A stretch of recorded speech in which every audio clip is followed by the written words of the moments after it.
ពីសួរគៀមកសម្លាងបានមើលថែថ្នាំងត្រង់មុំងារបែរមួយធ្លាប់តែរងងារពេលនេះប្រែជាស្រថាព្រមមានជីវ៉ាស្អំបែរដងបងណារាលើនេះគេច្រើនរាប់លានយ៉ាងណាក៏គេអាចរៀបរាប់បានតែក្តីស្រឡាញ់ក៏យ៉ាងមិនអាចនឹងវត្តស្ទំបានស្រឡាញ់ខ្ញុំធំជាងគ្រប់យ៉ាងលើលោកី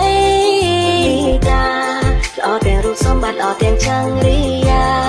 តែបងបានធ្វើបុណ្យប៉ុន្មានជាតិហើយណែទើបជួបកូនថា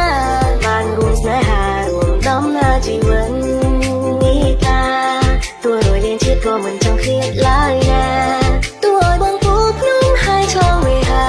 រឲ្យតែបានជួបជុំនឹងរូបពងារស្រឡាញ់គ្នារួមចាស់កោវាថាស្រឡាញ់ហើយស្គាល់ជាពាក្យមិនពីបាក់និយាយបងព្យាយាមប្រាប់តែស្រីគួរស្ដាប់ឲ្យចប់គុំកាត់នៃសំដួលបងសួររាប់ឆ្នាំមុនឆ្លើយថាចាំស្រាឆ្នាំដើមគេបងខឹងខ្លាំងពេកឡើងចង់មួយដេករៀងរាល់ថ្ងៃបងតែងគេស្រមៃថាបានរៀបមង្គលជាមួយនឹងចរណៃពេលវេលាដើរលឿនបងគ្រាន់តែចង់ដើរគឿន